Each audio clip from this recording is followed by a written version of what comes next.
4th. And in addition, I don't believe that we have notes from our unscheduled meeting on the, what was it, the 27th?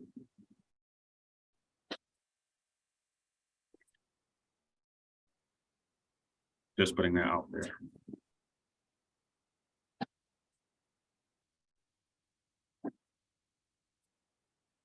Chairman Jelly, there are on the agenda what we had discussed in the meeting on Sunday.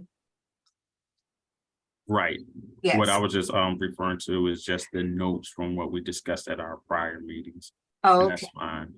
What I'm going to do is just make sure that we recirculate those so that we can appropriately vote to approve those minutes.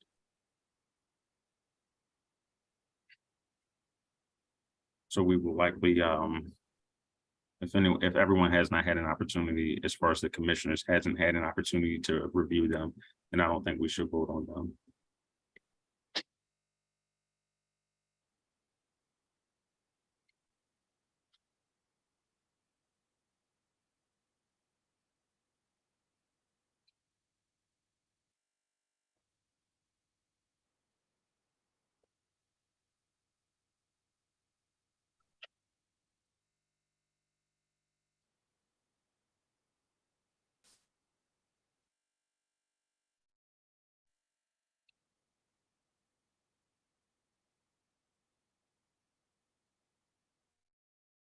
Chairman Jelly, is in regards to the discussion we had. No, it's just in general. So Okay. every meeting that we have, particularly the public meetings, there should be a recording of what we discuss, so Okay.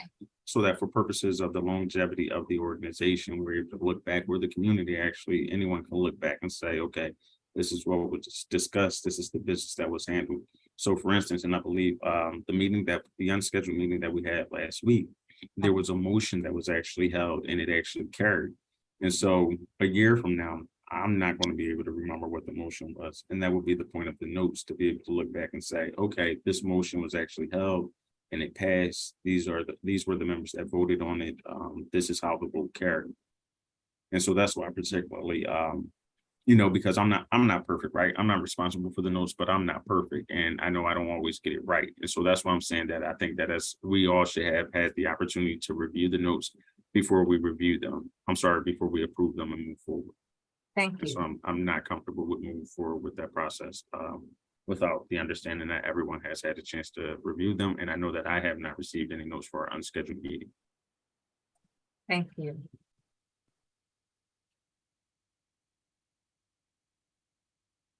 Again, we're still just waiting for Elder DeBose. He's on. I see her screen, but I don't see her. And I know I can normally see her and or hear her, which now I have neither.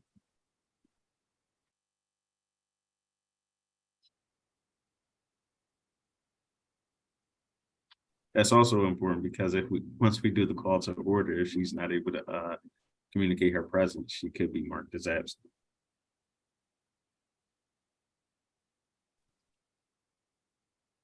Commissioner Bennett is here. Hello, Commissioner Bennett.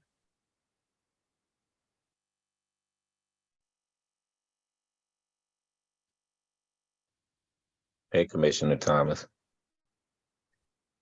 Commissioner Jolly, how you doing, Chair? How you doing, Hassan? Good evening. How are you? Pretty good.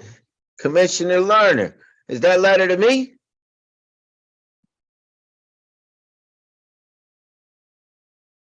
I think he. Hi, Hakeem. Commissioner Hakeem. How are you? Mary Ellis, Commissioner Mary Ellis, I how don't are you? see, I don't see Commissioner Solomon? Mary Ellis here. I don't see her. Oh, I see her. She's on the second. I am here. Hello, everyone. Oh, I I think we see actually you. have Hey, Mary. Hey, Commissioner Santiago. I'm trying to get some dinner and I'm sorry. Aren't we all?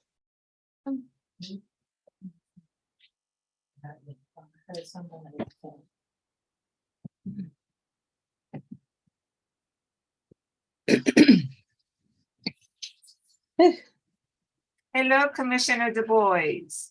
Hello. Good evening, all. Good Good evening. evening. How are you? Let us know when you are situated, Evening, Elder Commissioner. Melanie. Yeah, I'm situated. Are you okay to start? Your business all day, so I had to take a restroom break. So thank you for your patience. No problem. Thank you for being with us tonight. All right. At this point in time, I'm going to go through with the opening colloquy. This is the Citizens Police Oversight Commissioner meeting, and it is hereby called to order.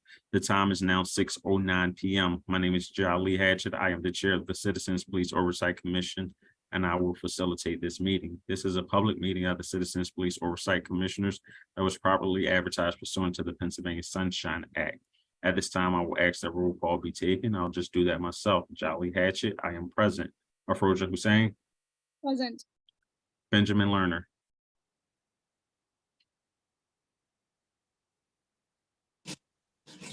He's on Benjamin mute. Lerner. Present. Thank you. John Solomon, Present. Hassan Bennett,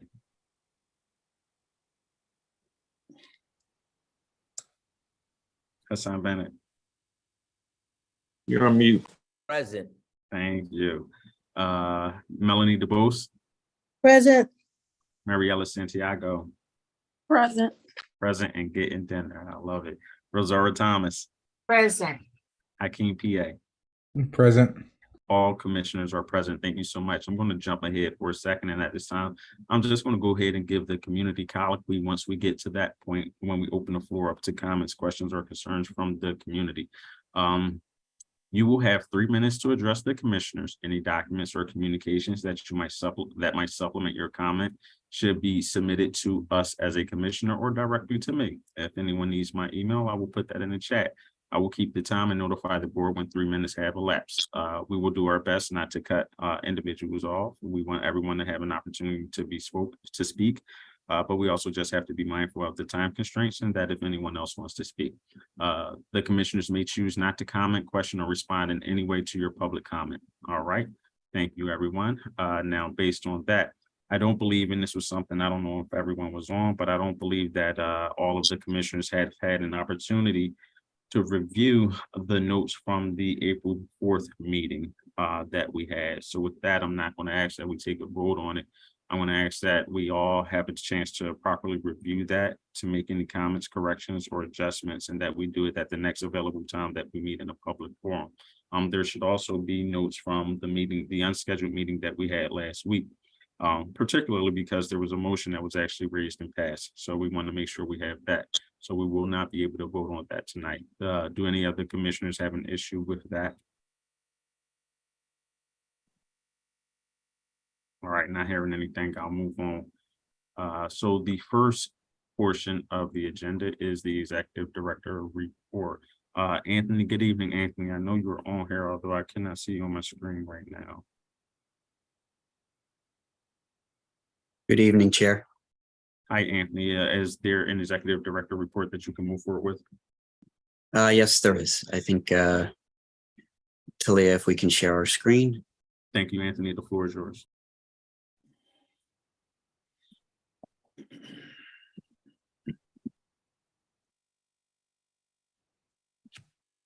All right, everyone. Thanks for coming tonight. This is the May version of the CPOC's interim executive director's report presentation. We can go to the next slide.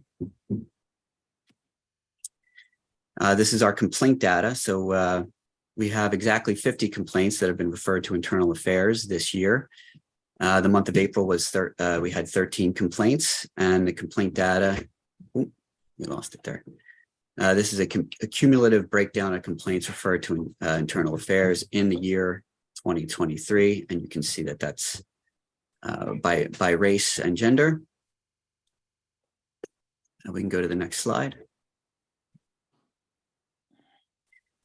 So of the 50 complaints that CPOC has referred in this calendar year of 2023, these are the breakdown of sort of nature of those complaints.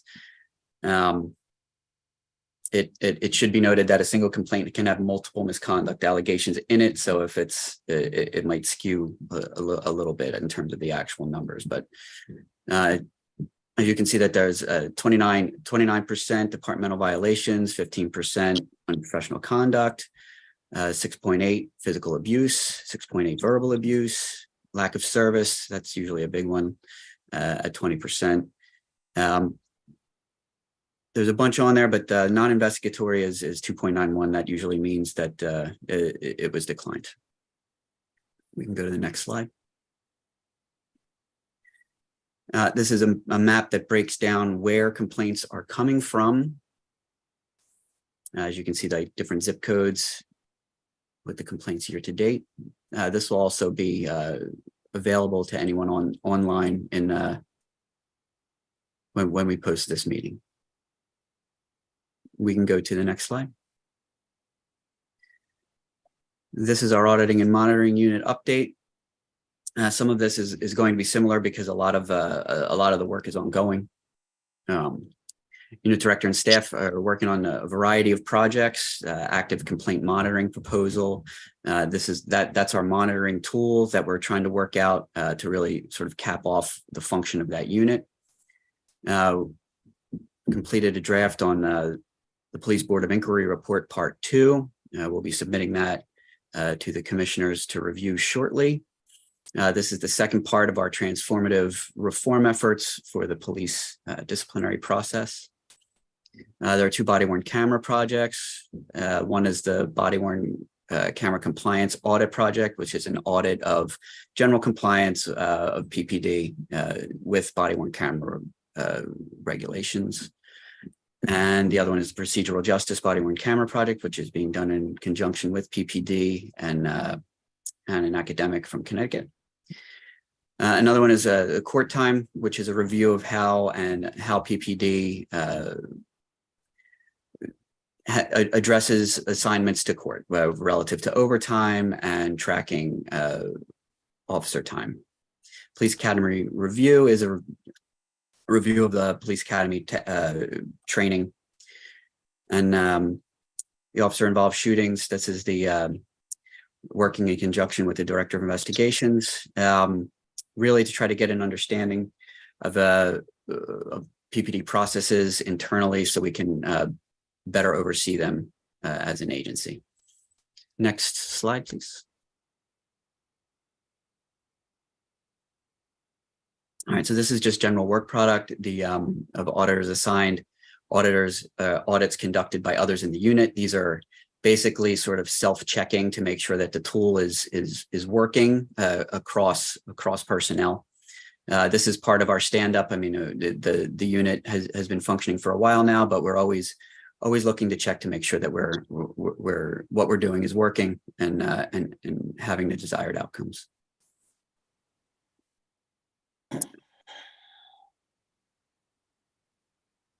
All right, so this is some stuff that is upcoming, and we'll submit this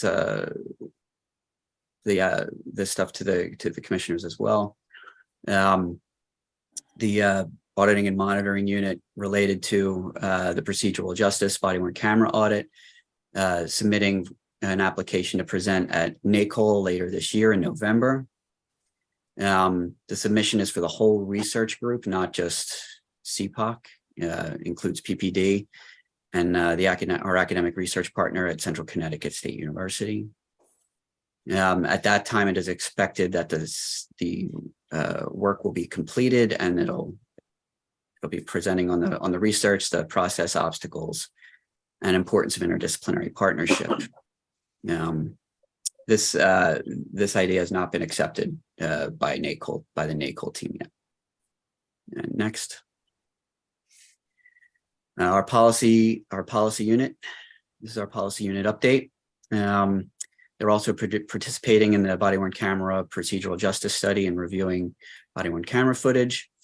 We're also involved in the lawsuit settlement review group. This is working with the law department to form an interagency police lawsuit settlement review working group as required by City Council to review patterns in police involved lawsuits and make recommendations eventually once the group would get going.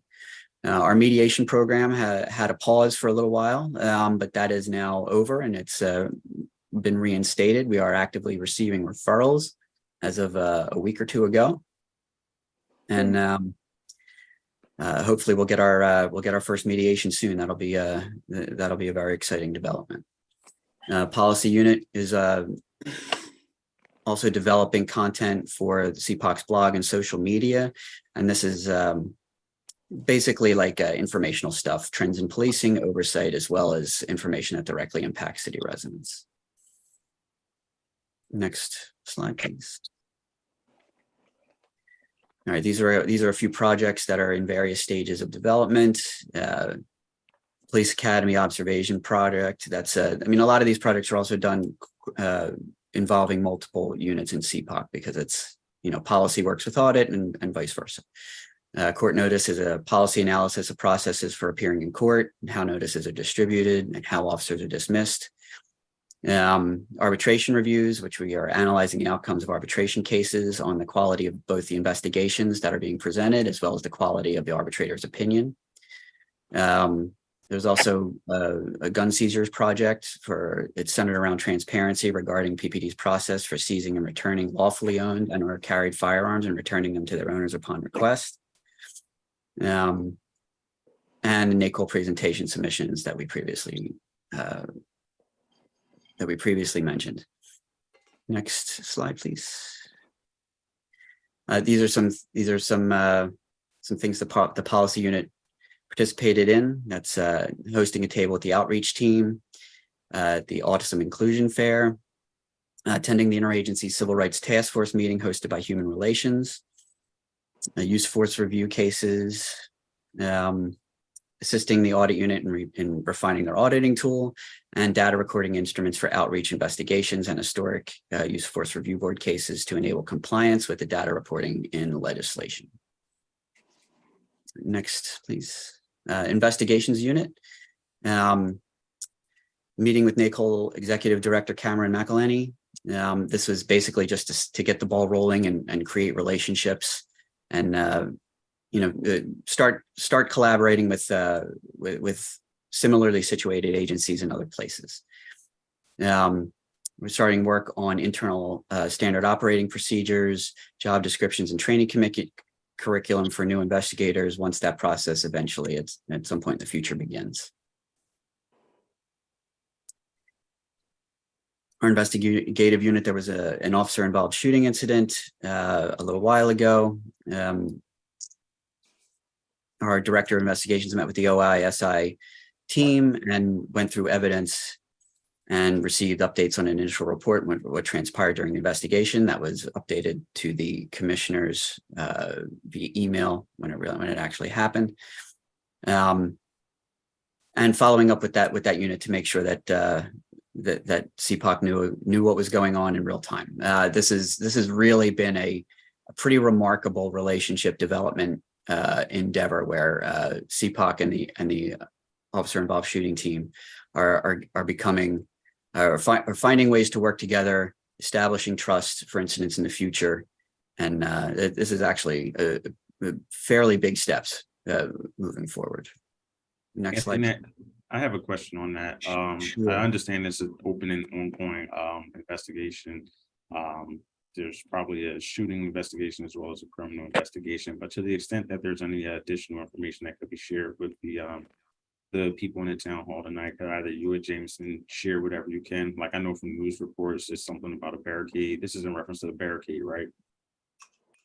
The one yesterday morning. No, this was the one prior that we were talking about. Okay, so not 100% familiar when you say this is the one prior. Like I said, if there's anything that either you or Jameson can share, and if it's not the one that happened just recently, if there's any updates or information that could be shared on those, is that possible? Outside of what we shared with commissioners privately that we received, there's no other updates. Okay, and what about for the benefit of the community members who, you know, they didn't get the communication that we got, and assuming that most of them are like me and I live under a rock and don't watch the news, is there anything that can be shared with the community members regarding the officer involved shootings? I would be loath to do that in public because the information that I'm giving isn't coming from a news article. It's investigative material that was transmitted as part of a professional function.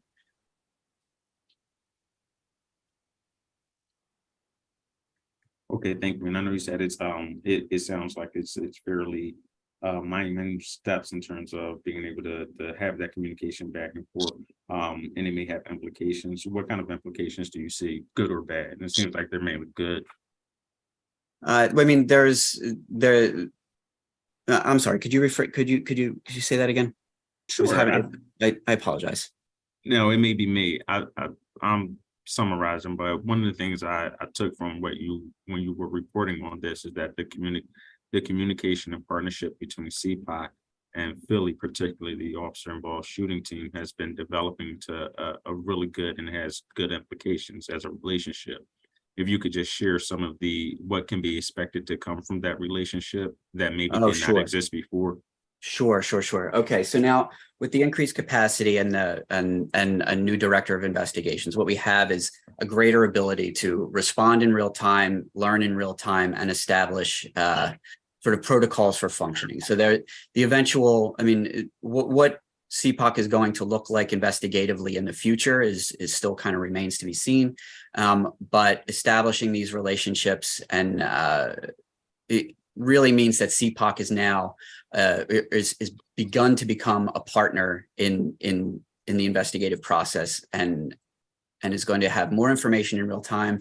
And the more we learn about how they do what they do, the better we'll be able to inform our reaction to it and inform ourselves of best practices when investigations one day in the future begin. May I say something? Okay. I'm sorry I didn't raise my hand. I am sure that the community that is here listening to us, I'm sure, and I believe this with every part of my soul, that they would like to know what we as commissioners are doing to also be updated on everything that is going on in regards to police officer involved in any shooting. So I'm sure they would like to know. I'm getting this feeling that they would like to know what we as commissioners are doing. So there are some things that are still in the dark for me, but I'm hoping that you will be able and your staff will be able to share that with us as a whole, as the commissioners. Oh, we already do. Upon every officer involved shooting, we provide a detailed summary to all commissioners as soon as we printed that out. Thank you.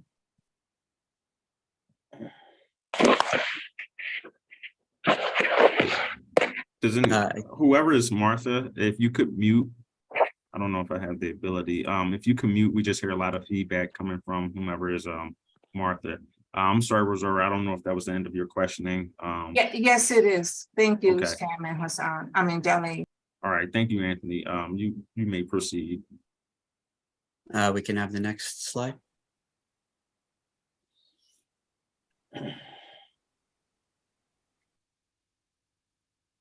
Also, we've established a monthly discussion with Deputy Commissioner Wimberly, who's the head of internal affairs. There was a couple other community incidents that we've been looking into. The graphic explains as much as we can say publicly. Additionally, Jameson met with Steve Nolan, who is essentially the most knowledgeable officer involved shooting person in Philadelphia history. So talking with him and trying to receive some wisdom and hopefully have some ability in the future to use that wisdom to train CPOC investigators once that happens. But this is basically just exploring a relationship and learning best practices and sort of learning from him and his decades of experience investigating officer involved shootings. Next slide, please. This is from our community outreach unit. This unit has been tasked with increasing CPOC's visibility, and as we expand, we'll be connecting with more stakeholders, agencies, organizations, and all of the diverse communities across our city. For the month of April, CPOC outreach team attended the following events: Temple Criminal Justice Internship Fair, Illegal Evictions Action Team Group Meeting, 19th District Youth Entrepreneur Pop-Up Shop, April Community Town Hall at the Marion Anderson Rec Center, Interfaith Ramadan Iftar Celebration, Oversight 101 presentation at the Civilian Police Academy, which CPOC gave, Community Trauma Responder Training, Youth Anti-Violence Basketball Game, and the Autism Town Hall and Resource Fair. Next slide. Oh, I got a question. Oh, Can we go sure. Can we go back to the next slide? Or the previous slide, please? this slide? You guys did an iftar celebration? I think that CPOC members were present for it. All right. I wasn't aware of that. All is well. Thank you. Okay, next slide. These are just these are just some photos from some of those. And the outreach unit is helping to prepare Sunshine Act Right to Know training, and PIES workshop, which is teaches basics of trauma-informed engagement, self-awareness, and compassionate care for individuals and their colleagues. I think that's the last slide. Is that correct, Talia? These are upcoming events for May. That's 5/12, Coffee with Law Enforcement Essential Services, Make Frankfurt Safe Again community meeting. There's another public meeting for CPOC May 16th. And 5/23, Put Them Johns Down Gun Violence Summit at the Parkway Central Library. I think that is the last slide, actually. Thank you all very much. So can we ask what agenda is for the meeting on the 16th? I believe you guys will be setting the agenda for that meeting. It'll be a commissioners only meeting. Or not commissioners only, but I mean commissioners run meeting. On the 16th. Yeah, that's the third. Elect- It's the third Tuesday. Um, May was a little weird because the first Tuesday was so early, so it seems like it's happening faster than normal. And we can circle back to that. yeah, we'll circle back. Any I have other a- questions? I have a John. question. I'm looking here in the message box. Is the community able to write comments in the message box? I haven't seen I it. don't know the answer to that. I'm not in control of the chat. Who's controlling it? I asked that before. Well, it looks like there are several, Afrosia is the host, and there are several co-hosts, and it looks like community members should be able to, I mean, well, let me see. Haven't seen a comment yet. That's Yeah. why. I asked. Yeah, well, we got to turn the Oh, comments. you know what? I think it looks like it only goes to certain people. It doesn't go to everyone, actually. I'm Is only there a way going, to fix that? Please, somebody. Because it looks like it only, when I pull it up, it only gives 5 options to put in, to send something to anyone. no, the commissioners don't have the option to send it to everyone.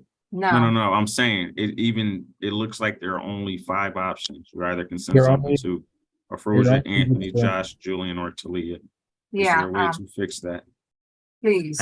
I don't know how any of that works. I've never. No, I engaged. understand, Anthony. It looks like I'm referring that to the host, which is Afrosia. Is there a way to fix that? I'm looking at it right now. It's telling me that the chat is previewing. Danny is not here, so they left me as the host for today, but I have not played around with the chat settings. All right, we'll take a couple minutes. We'll move on with the agenda, but I'm actually going to set like a 5-minute timer. Members of the community, I was not aware of that. I apologize for that. I guess we'll have to leave more time for questions and comments if we cannot get that fixed. Bear with me.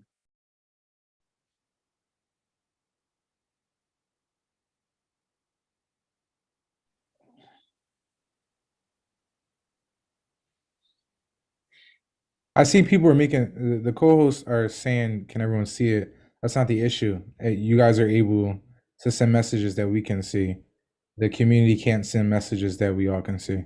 So if Right, you're I a think only co-host, you those, have the ability to display your message. No one else does. But right. we do have the option now. It does says everyone. I just made a change. I think you can go to everyone now. We're good. It works. Okay, It says thank you so much. participants can now chat with everyone. I think that may do it. Thank you, Josh. So members of the community, again, we apologize for having that not working earlier, but feel free to put your comments, questions, or concerns in the chat. Thank you. Moving on.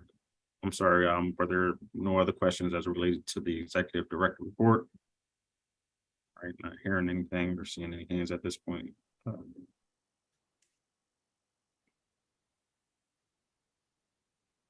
Well, hi, Beth. I can see your question.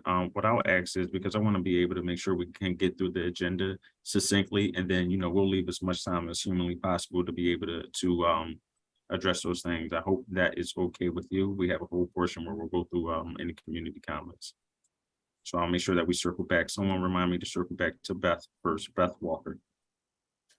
All right, moving forward, we've done the executive director report. The next thing is discussion and announcements. There is a committee update.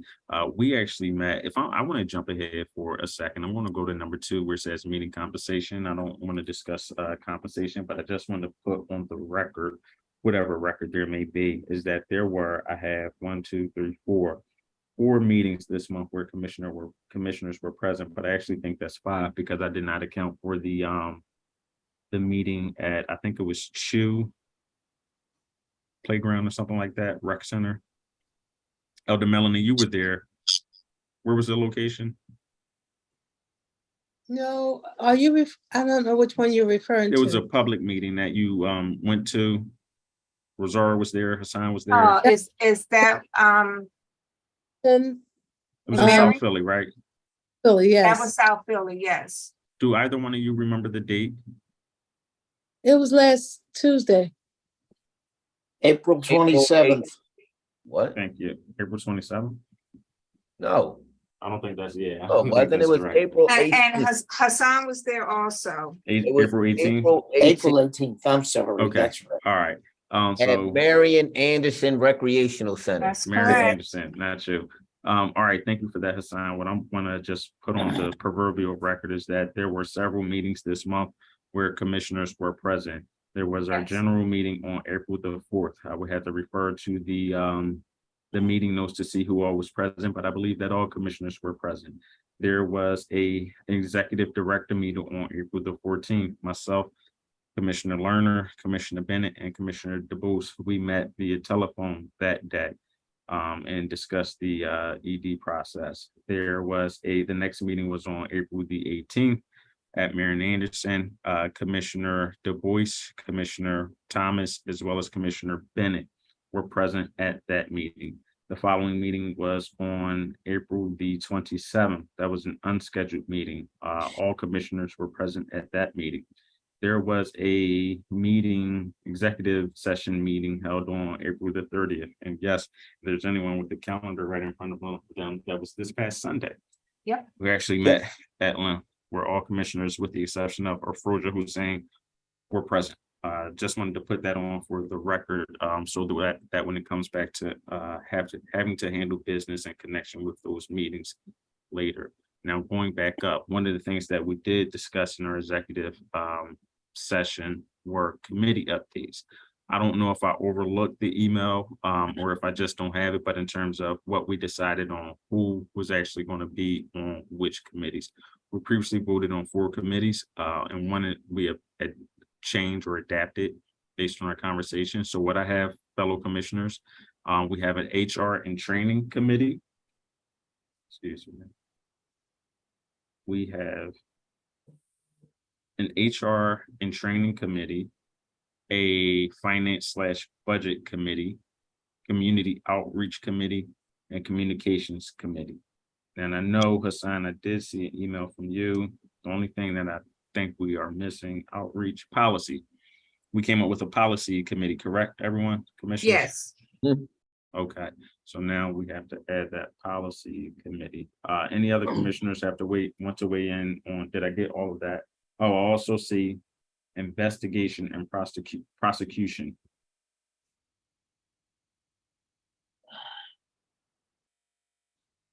To stand on their own. So as it stands, what we will have is there will be 6 committees: human resource and training, finance/budget, community outreach, communications, policy, and investigation/prosecution. Are all commissioners in agreement with that? Yes. Yes. Yeah. Yes. Okay, what I would now do is I would make a motion to approve the establishment and adjustment or revision to those 6 committees. I second that. Okay, The All- chair can't make that motion. He was asking for one. Well, how about this? I make a motion to approve all 6 committees. Second. okay, Thank you, Elder. okay, all in favor? I, Aye. Anyone opposed? Not hearing none, the motion passes unanimously. I'm just gonna put it in the chat briefly.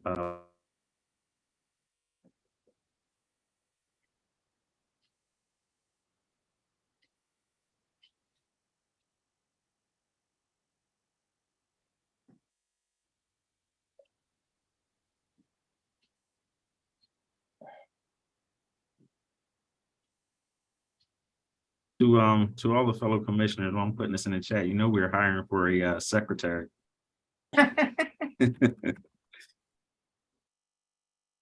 Hassan volunteer, Mary Alice Santiago. I'm just kidding. All right, so I just put that in the chat just for purposes of everyone to end up seeing. Samantha, thank you so much, but I don't think you can be, I think it has to be a commissioner who does that, but thank you so much. Now moving on from that, I think we need to establish who's going to be on which committees by legislation. As the chair, I am on all of the committees. So.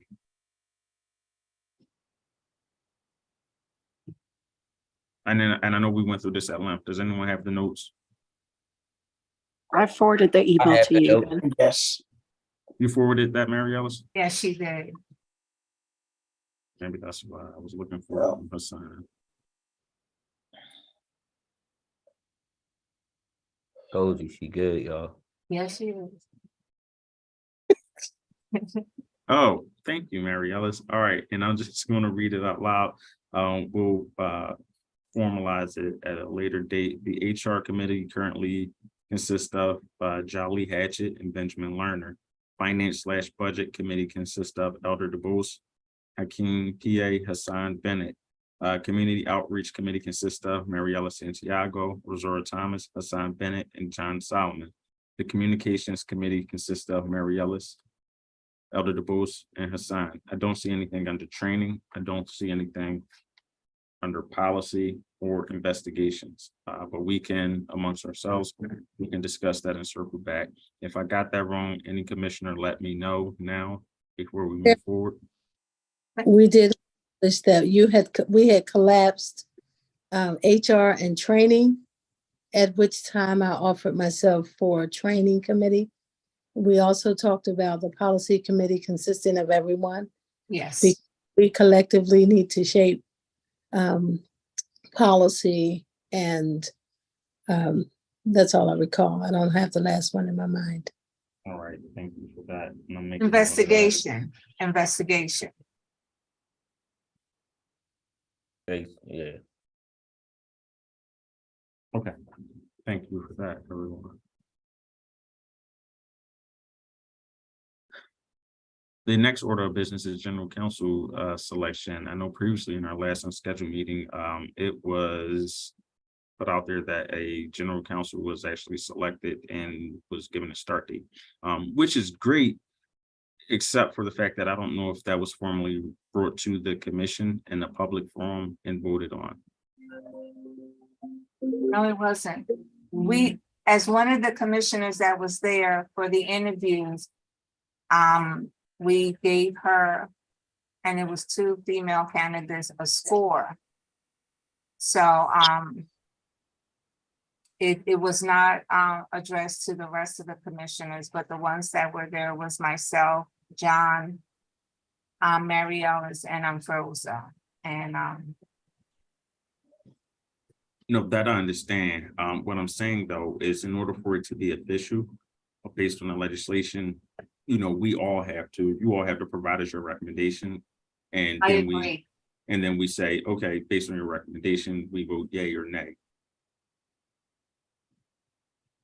I hope that makes sense. And so now No, we it have a public does. meeting. It Yeah, does. we have a public meeting and now will be the opportunity.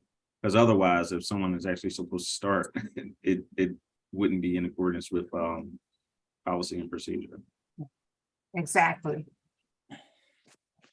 Is anyone from the general council committee asking to do that tonight? Yes, I would like for that to be done, I that we guess can all agree upon. Sure, Yes. if there's Wasn't someone, there? Yes, she's here. that's what I was gonna say, if there's someone who can maybe give us a short recap, synopsis of what transpired, how you came to the decision, who your selectee is, this would be the perfect time. Otherwise, like I mentioned, anything that has been done is not in accordance with policy or procedure. Chair, I'm a little confused. When I had sent the email asking the commissioners to hold a public meeting to talk about the GC option, several commissioners said that that was not necessary, and I can pull up my emails to show that. You could pull up your emails. My recollection of what you're referring to is I recall saying that, at least for me, I can't speak for anyone else, that the timing of the meeting, it was like a Tuesday and the meeting was requested for a Thursday. Right, but we did that last week. We need to have 48-hour notice to the public to host a meeting. Anyway, what I recall from the end of that email chain was that the people who responded, the commissioners who responded, said that they did not, in fact, want to have that meeting. But if we're doing that right now, if you want, I can step in and do the summary unless somebody else wants to do it. John, Mary Alice, Rosario, be my guest. So I don't mind who does it. It's just, it has to be done.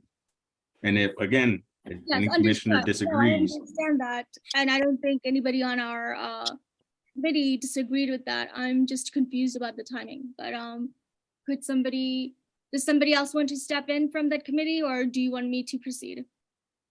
Oh, I trust you can do it. Okay, so we met starting in January. We had waited for the ED hiring committee to make a choice, so the permanent ED could have been part of the process. Not having the permanent ED in place, we went forward with the GC hiring committee. We had a lot of applicants. We chose 4 finalists whom to interview. 1 person withdrew. So we ended up interviewing 3 people. Out of that, we chose 2 people that we all agreed on unanimously as the 2 best candidates.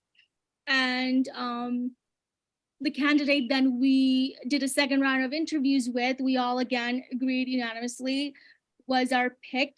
However, unfortunately, she declined because she got a promotion at her current job and therefore did not want to move over at this time. And so then we offered the position to our second finalist, who then accepted the offer. And that is what has happened. And that person is Catherine Twigg. She has we have extended that offer to her after our first choice dropped out.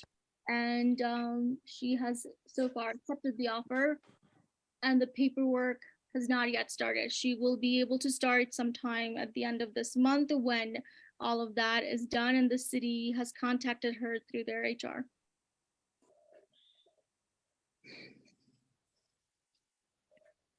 May I ask a question, because I'm a bit uncomfortable with this and I wasn't sure. Were we supposed to have staff in our interviews? so what I'll say about that is, we entrusted you all as fellow commissioners. We are all equal to design the process however you saw fit.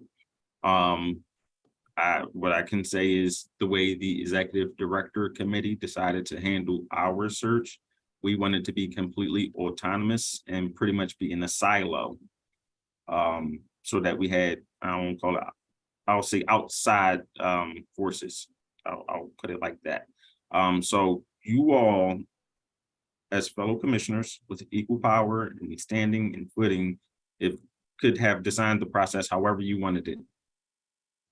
Well, When we spoke about this in March, if you go back and look at your emails, we talked about it and all of you. no, I have to correct you there, co-chairman. Well, if I can just step in for a second, if there is, because of Rosaura, I defer to you all who was on that committee.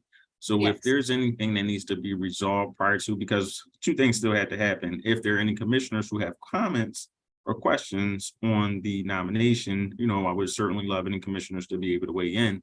And then we would have to formally vote on it. If you, as someone who is part of that committee, still have some questions or anything like that, we can go into executive session. We can handle it at a later time. I'm not telling you what to do. I just want you to know that those are options if you are not comfortable. I'm not comfortable because when I arrived at the office, and I didn't know, I was not told.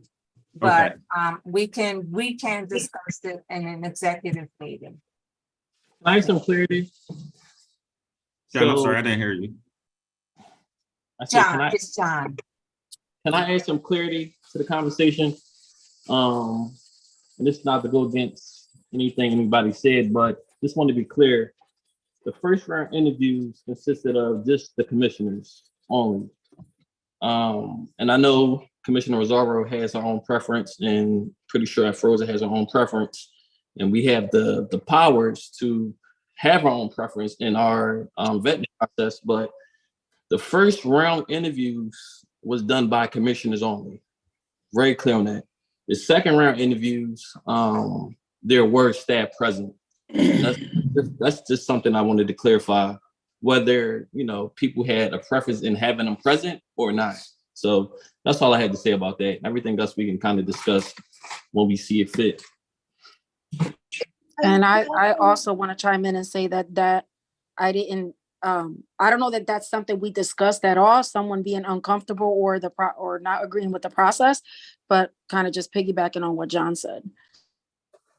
Right. I don't recall anybody talking about being uncomfortable. We all agreed to the process, and it is all via email. So if any of you want to go back and look at that emails before the executive session, we should definitely do that. Okay. Thank you so much, everyone. What I think will be helpful is an executive session for this at the conclusion of tonight's meeting. So we will actually put that on hold. And I'll move on to what I believe is the last item on our agenda, which is the mission statement. I remember not the last meeting, the meeting prior to that. And Hassan, I apologize. I'm not trying to put you on the spot or anything like that. But I think that there were questions. You may have had questions about the mission statement. Is that something that you wanted to revisit?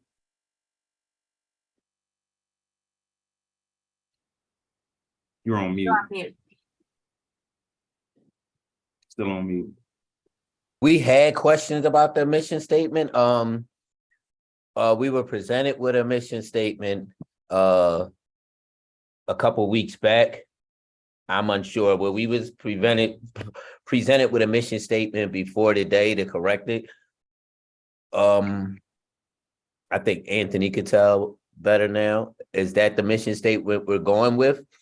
Is there any, the commissioners could ask if anyone has reviewed it. Is that the mission statement we're going with? Has anybody got any changes to make to it? Well, we have Josh here. Maybe he can tell us about the mission. Or is this in regards to Vegas? I got you. No. Look at Josh. No, Josh, your eyes got wide. You can calm down, man. Sorry. I just saw my light flash before my eyes here. Yeah, I bet. Is Anthony still on here? Yes. Yes, I'm here. Could you read out the mission statement? I don't have it in front of me. Okay. I got it. Wait a minute. Ooh. Okay.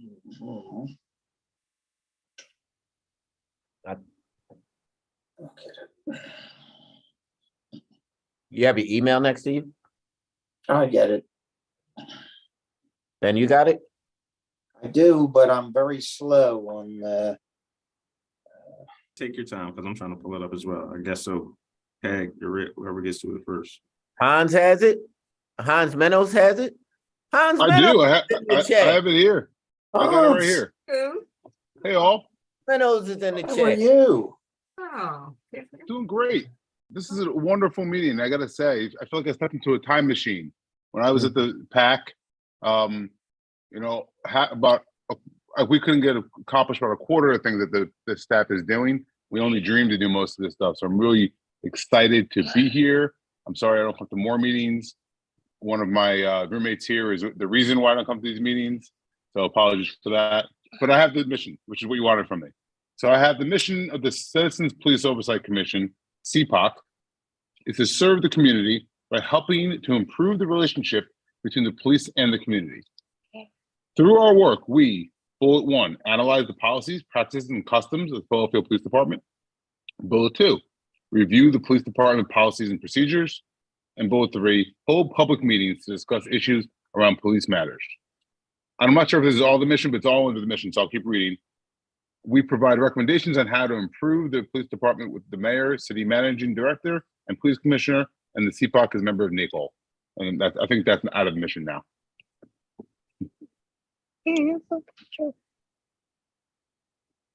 Whatever he says, I agree. I don't. Yeah. So, I'm talking and the little for the guy. record, that's from the website, for the record, just in case there's another source. For the little guy. Go ahead. I'm sorry. That's our current one. She's a girl. Yeah, Hassan and fellow commissioners, I think that the last mission statement that you, Hassan, and Anthony were trading back and forth is as follows. The Citizens Police Oversight Commission, parentheses CPOC, oversees and investigates the policies and practices of the Philadelphia Police Department, parentheses PPD, and complaints made against them. The commission works to increase the transparency and accountability of the PPD, enhance the quality of collecting and investigating complaints of officer misconduct, improve police conduct, and improve the community's relationship with the police department. We use our work to provide recommendations and reports to the mayor, city managing director, and police commissioner. Does that sound like something you've heard before or read before? Yes.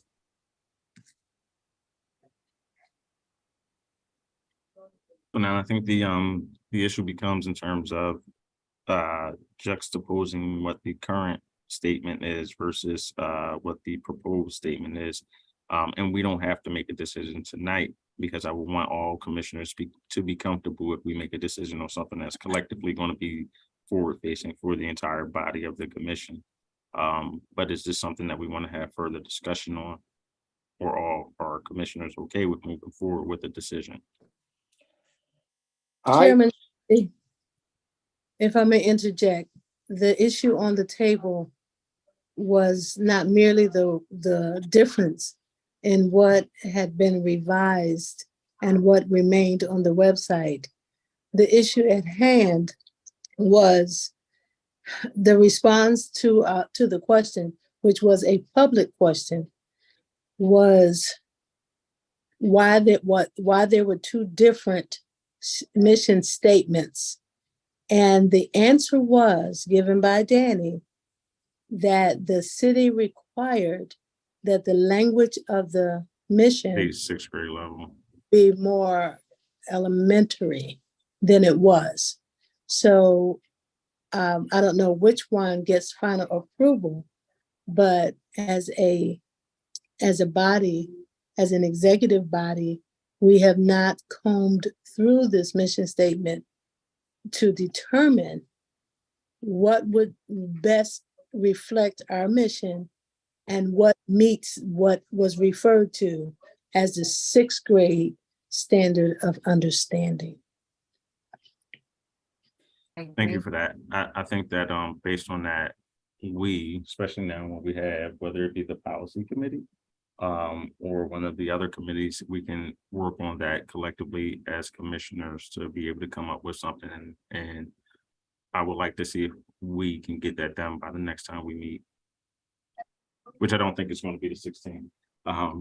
But we can get it done by the next time that we meet. How does everyone feel about that? Are you asking for a motion? Not necessarily. We could just, by not having the motion, it'd be de facto a motion.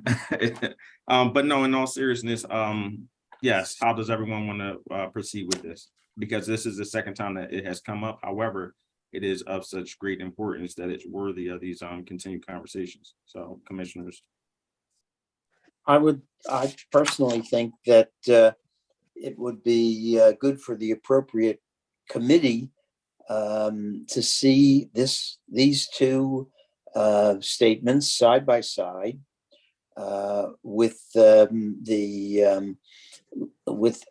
viewpoint not only of what we want to say, but the way we're required to say it by city law, and then have a suggestion of a final mission statement made to the full board.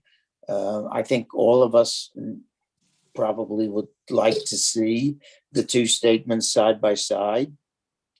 And then we could make a decision on a final product. Okay, any opposition to that? Okay, so based on that, we will table, we will take no action on agenda item 4, the mission statement update, or that is the update where we are. And we'll farm that out to the appropriate committee. Any commissioners have anything before we open it up to the floor for any community comments? Anything that you all want to address, comment on, questions? Oh, I have something that I just want to update the community more so. This is in reference to the executive director search. I have literally spent this past weekend, Elder Melanie, I hope you can vouch for me. I have literally spent this past weekend, and Elder Melanie has as well, trying to make sure we get the final piece for the executive director search, which by the way is a video. I met with Caleb on, what was that, Sunday? I met with Caleb on Sunday. However, he said that it was going to take more time than what he anticipated to transfer the remaining information to a USB or SD card. Because I previously met, and this is for the benefit of everyone else, I met on, I believe it was Saturday, to try to get the remaining information to both Elder Melanie and I. Surprised there was nothing on the data format that we were provided by the videographer. So then therefore I tried to meet up with him on Sunday, and he told me that it was going to take more time than what he had to transfer the information. It was supposed to take like 3 hours. So then later that evening, he followed up and said that he anticipates having it done by the end of the week. As soon as I get that, we can move forward. We as a HR or ED committee can move forward with final scoring with in hopes to have a final candidate selected by well before the end of this month. Don't think I'm being optimistic when I say that. Any issues, questions, concerns with that, fellow commissioners?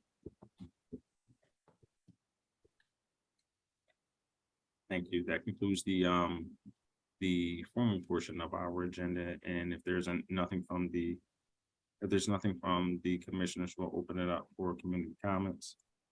And I promised that I would go back to Beth, I believe it was. Beth Walker.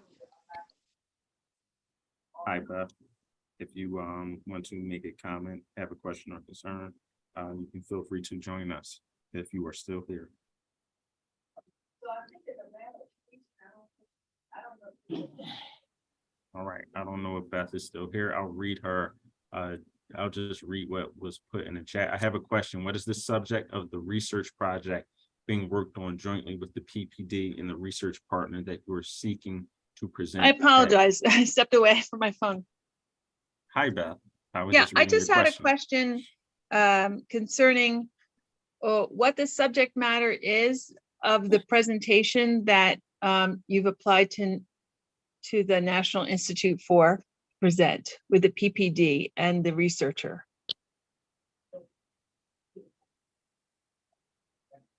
I'm looking for Anthony. Anthony had an engagement. It's 7 o'clock. I believe he stepped out already. Is there Oh. anyone else on the team that can reiterate? Josh, Can are you guys cool with me explaining some of the research Absolutely, stuff? Josh. Yeah, Fantastic. yeah. So, hi everyone, I'm the senior research analyst at CPOC. So it's actually two things. So first off, what we're looking at with PPD and the researcher from Central Connecticut State University, Eric Dluglenski, is we're looking at how procedural justice can attenuate or basically affect perceptions of legitimacy during traffic and pedestrian stops.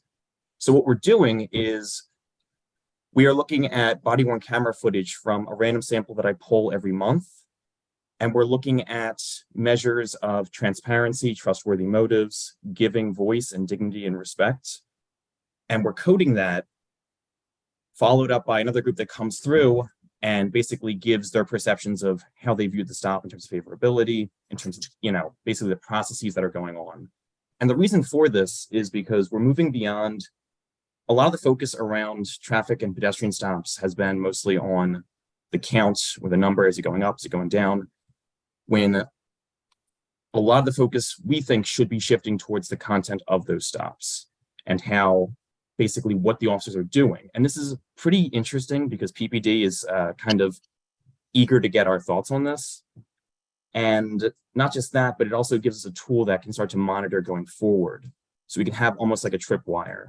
Like if they hit a certain point where we're starting to see a majority of the stops kind of, not being favorable in terms of the procedural justice markers, then we can kind of, start releasing some policies advocating for additional procedural justice training. The research around procedural justice in traffic and pedestrian stops is pretty promising, and it seems like a nice avenue for us to move towards. So that's one of the talks that we were basically brought on for the NACO or the ASCBP meeting next week. Has that been presented here in Philadelphia? What was that? Was that presented here in No, Philadelphia? This is the one in we're about to present in Vegas in the middle of May. So we have yet to, we're still building out the presentation because we're still it's an ongoing projects. Forgive my ignorance, but don't you think it should be presented here before you go to Vegas? We could certainly talk and then get a basically like a dry run of the presentation to you guys. But that's, I'm totally amenable to that.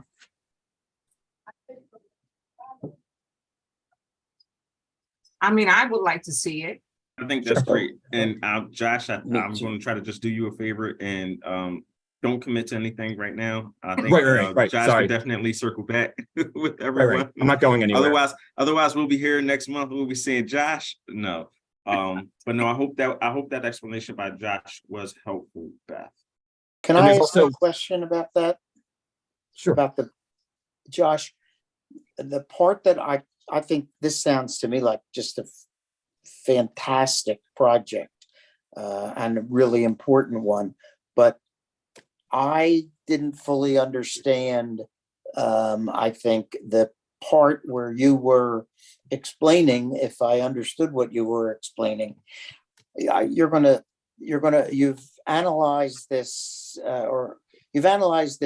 from the body camera Yes. work, right?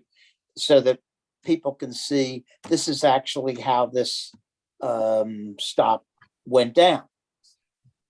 Is there a part to this project that attempts to bring it to examine and bring into the study the way that community members in various parts of the city react to or feel about how these stops are actually being conducted. Right. So that's actually so happy you mentioned that. And it's rare that things actually work out this well for me in terms of research. So one of the next steps, so what we're doing right now is we're building out like some objective coding and then having some CPOC staff members give their subjectivity around their perceptions of the stops. Also, sorry, I've got a very colicky puppy who just came back from the vet and he's running around like crazy right now. So, but one of the next steps is taking the data that we've coded in terms of the procedural justice markers to then give to a sample, like a random sample of community members to start looking at their perceptions and does that basically, it's almost a robustness check or like a replication, right? Not just CPOC staff members, but it shows how our staff members and the community both view these things and if there's any disparities, because that could be really meaningful to see, you know, almost to ensure that what we're seeing is actually. But I'm also seeing Hans saying something who's probably much more apt at this than I am. No, actually, I was just responding to the chat because I'll say, Josh, for context, CPOC, the PAC tried for years. Excuse me? Hold on. I recognize that. I'm giving you some context. The PAC tried for years to get access to body on camera footage from the police department and was unable to. Despite it clearly being within the PAC's purview to review footage. So I was commenting that this hasn't been done in Philadelphia. And prior to Commissioner Outlaw, there was never any body on camera footage released outside of a lawsuit, including publicly. So police shootings of the worst kind, actions by police that were deplorable and that needed public scrutiny were not released to the public at all. And we were one of the only major cities where body and camera footage was effectively locked down. So again, when I say I stepped into a time machine here, the fact that there is an academic study on body and camera footage pulled by the CPOC is light years ahead of what used to happen, much to my frustration as it relates to access. Just simply having the oversight board review footage was impossible. And I had many disagreements with many people around city government around that for 3 years. So anyway, Josh, that's all I was saying. Thank you very much for your update. And I'm sure you did, Mr. Minos, and I totally respect what you're saying. But what I feel, not only as one of the commissioners, but also as a citizen, I would like personally to see these videos from the camera. And I'm sure the community would like to see it also. I guess I feel, how are you going to fly all the way out to Vegas and show people that are not from Philadelphia in Vegas this training when you can do it right here to the community who does want to see it? I know I want to see it, but you know, maybe it's just me. I would like to see it. I would like to see these body cameras. I think it's a great idea, but I would like to see it here. We're getting a little bit disorganized here.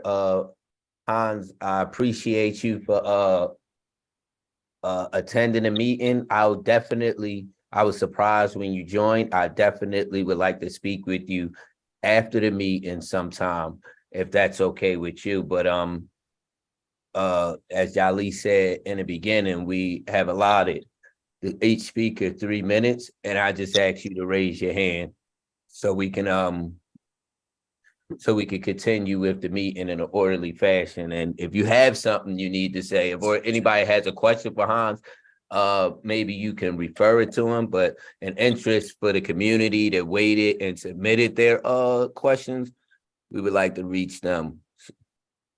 Thank you for that, Hassan. And I know Susan, it looks like you put something in the chat early on, and I know your hand has been raised for a while. Hi, Susan, how are you? I'm fine, thank you. I did submit to ask a question. Actually, it's more of a comment. 2 things. Number one, last time, I think it was Danny said, I asked about the complaints and I said it hadn't been processed ever. They said, we're going to get the information, the community members, and it was not given to us. So I was asked to put my email publicly in the chat, which I did. I was not that comfortable doing that, but I did it. And Danny said he would get back to me. I appreciate that you included it today, Mr. Arachi, but I think that when the community asks for some information, you ask them to put something in the chat with their email. It's incumbent on you to respond to the community member. I never got any answer whatsoever from anybody, the staff or anybody, until today when I listened today. So I think that if you want to build community trust, you have to be responsive. The other thing I wanted to say is 2 times ago or 3 times ago, you had a town hall with the police commission. I think you had the person in charge of the behavioral health unit and some other people. And I made a comment saying that there was a disparity in terms of 911 response times between Black and people of color communities and white communities. And the person that was the director of that department, the new director, said, oh, I don't think that was the case. So I did research it. And it is in Rebecca Reinhardt's auditor's report, which she did about 2 years ago or a year and a half ago. And it's also on whyy.org. They did a follow-up in Radio Times. So it just surprises me that the head of the behavioral health unit would not know that. And I hope you'll pass the information on to her. And I hope that they'll look it up because those discrepancies still exist. Maybe you can answer why you have not responded, why somebody never responded to me though about my questions about how many complaints there were and how they were being handled. Thank you. Thank you, Susan. What I'll say is, and there's 30 minutes left to your 30 seconds left to your 3 minutes. For one, I put my email in the chat so that you wouldn't have to put your email in the chat. And if there's anything, I wasn't aware that Danny was supposed to follow up with you on anything. Danny is not here tonight and Anthony has already signed off. I know you said it sounded like you got some of the information that you were looking for, but in the event that you did not, please follow up with me or email me and I'll follow up on that on your behalf. So again, I apologize that if you didn't receive that information prior to today as promised via email. Is there anyone else who may have submitted questions in advance? Marnie, I saw your hand go up a little. Did you submit something in advance? No, I didn't know that we had to for this meeting. No, you don't have to. That it's an option. So we want to try to make sure we got everyone that submitted something in advance. I am not multitasking, trying to monitor 2 screens as well as the chat as well. Marnie, it looks like we have, and Jordan, I saw you put something in the chat. I'm not sure if your hand is still up. Very, very brief. Well, Marnie, okay, all right. If you'll just allow me to finish my comments, please. All right. Jordan, I saw you put your hand is up. I don't know if I saw you put something in the chat saying that it was an accident. Yeah, it was because Okay. you were at a different point in the agenda. All right, but if you have a question, we'll get to you. So my plan is we'll go to Marnie, Stephen. We'll go to Marnie, Jordan, Samantha, Stephen. That's the order in which I've seen the hand. So Marnie, Jordan, Samantha, Stephen. Marnie, your 3 minutes. Okay, thank you. I'm a member of the Oversight Committee of Power. And I'm just speaking to the point of the mission statement because I came tonight to ask why it hadn't been changed yet, because you said on April 4th that you were going to change it. And Hans read out basically the old statement. I was pleased to hear Hassan's readout of a proposed new statement because it emphasizes the importance of investigation, oversight of investigation, not just feel good, let's make the police department feel happy. So this kind of really direct oversight is what we're looking for. And I hope that as you discuss the proposal, you will move in that direction. That's all. Thank you. Thank you, Marty. And I believe that Ben Lerner actually read out the statement. Jordan, let me start the timer over. Your 3 minutes. Yeah, good evening, everybody. It's nice to talk to you guys because I remember writing a piece about CPOC when it first got started and the commissioners were first elected. I remember Alan Wong being on that initial list. But anywho, I'm Jordan Levy, General Assignment Reporter at Billy Penn with WHRY. And I'm reaching out because Billy Penn usually publishes little explainers on ballot questions. Just put one in the chat in time for election day. And I had a few questions that I actually sent. Well, I reached out to a few folks on staff at short notice, but didn't hear back. So I thought I would just ask them here real quick. A little bit of a two-parter, but well, the ballot question pertains to hiring folks outside of the civil service. I guess I'll just say protocol. And that's because of a few different reasons, but Councilmember Jones did give a reason himself in council one day, I think it was February, when he said that there's struggles hiring, especially with staff persons, quote, in an investigatory oversight way. And I see that that's kind of on the lips of a few of the community members. I think Marnie's comment had to do with investigation and oversight.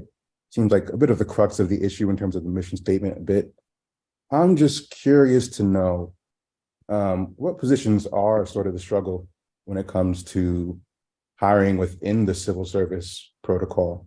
What are the bottlenecks? What are the things that you're running into, the issues? And sure wish the interim executive director was still here, but that's one part. And then the other part that kind of just leans on that is also about how and when the diagnosis kind of came in and you guys realized that you needed to start working with Councilmember Jones to get this on the ballot for May. I don't know if any staff, any commissioners could speak to that, but those are two questions just to try and be able to write a suitable explainer to people wondering why this question's on the ballot, why it's in front of them on May 16th. Thank you.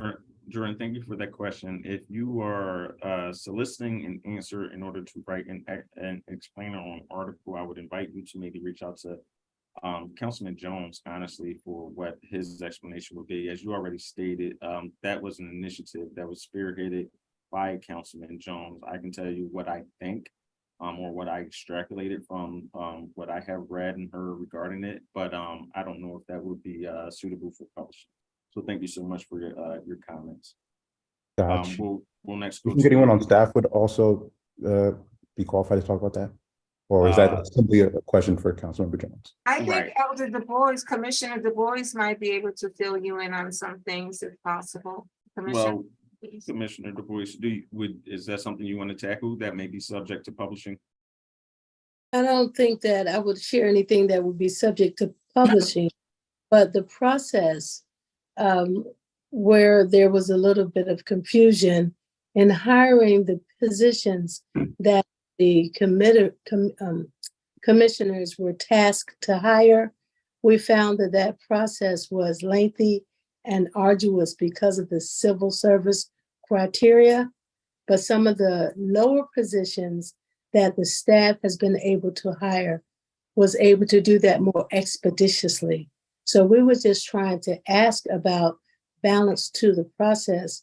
And I believe that is some of what precipitated the response of Councilman Jones to kind of cut through the red tape of the hiring process altogether.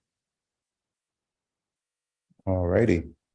I appreciate that. Thank you. Thank you very much.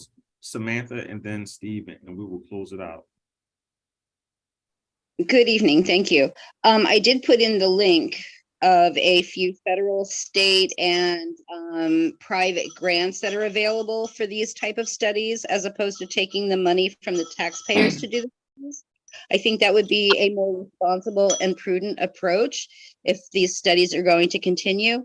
I also included a few articles on studies that have already been done through different universities. No, we haven't done it in Philadelphia yet, but the algorithms and programs are already available.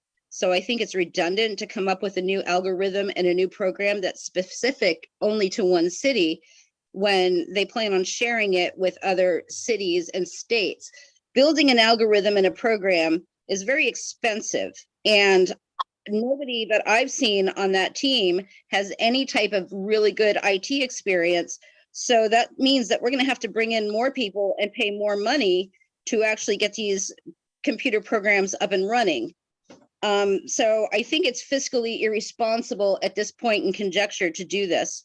I think it's more important that the CPOC staff members first learn what their actual job duties are and learn to do those jobs instead of having the programs and other activities that seem to be sidetracking them and disallowing them to do what their mission statement, your mission statement, what it says on the website states.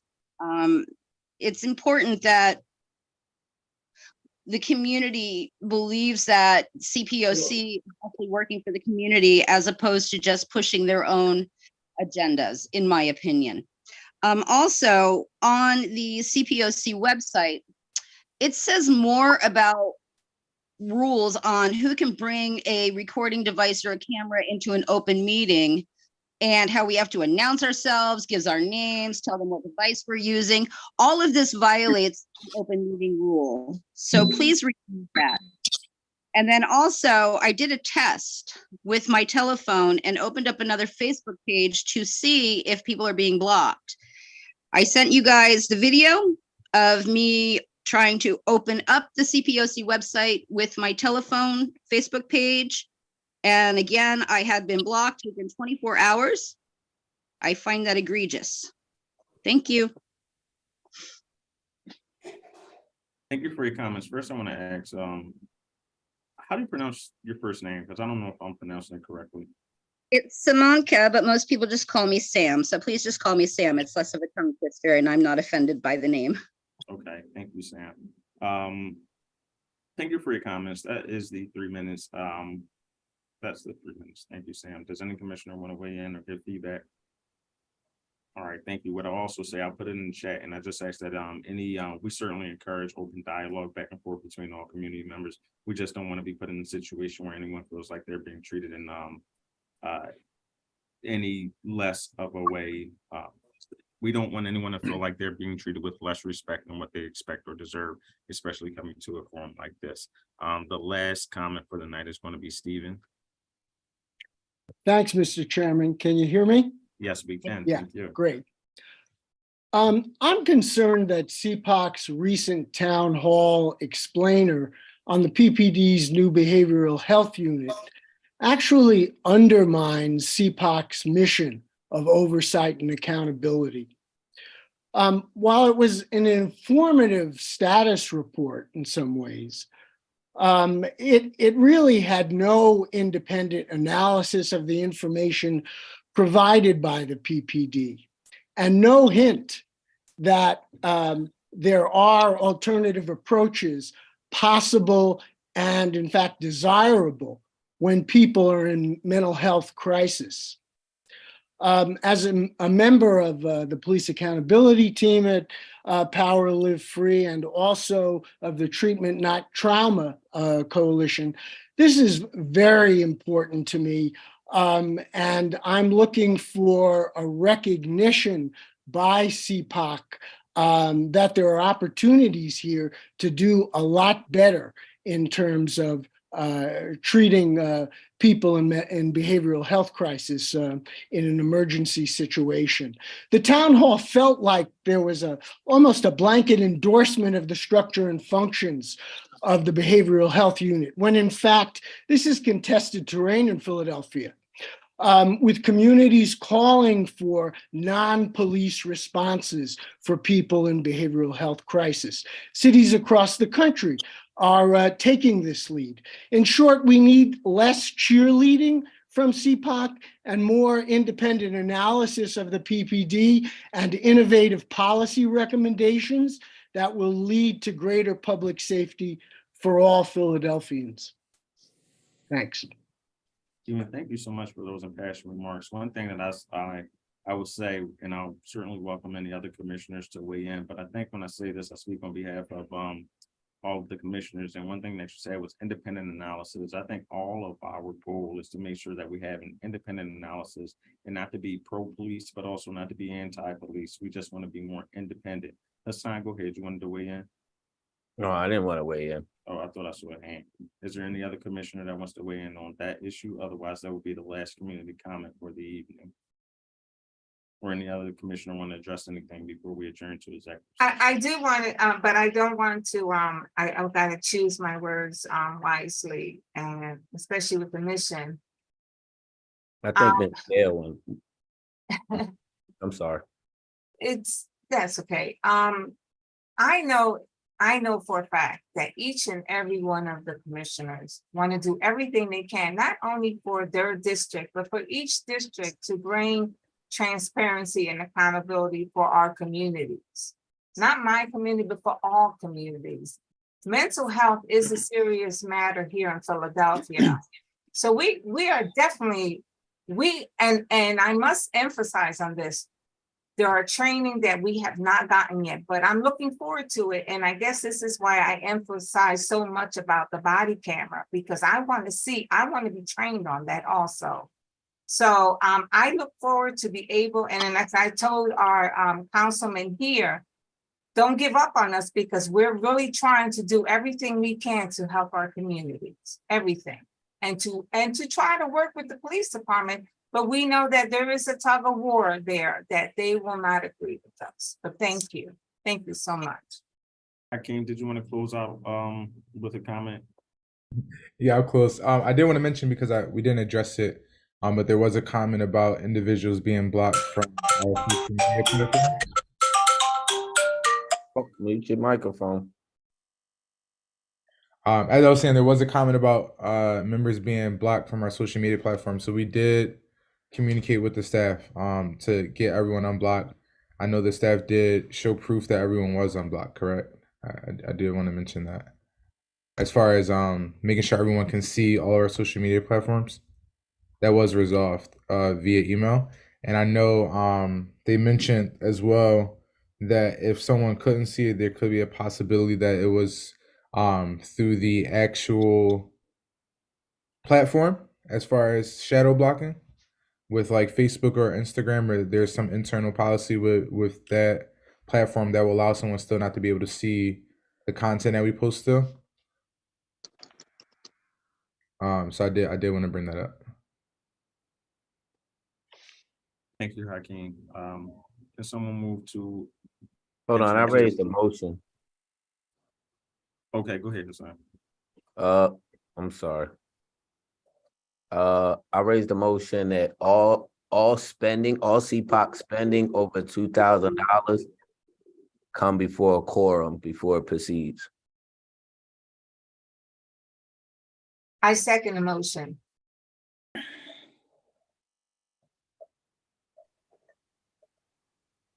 We would then, Hassan, it's your motion.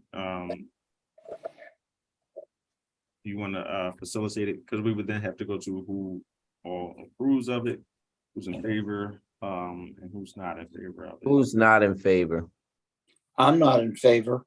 I don't know if there's enough for me. Well, It's too small an amount. I agree. that would essentially, if they need, I'll take that back.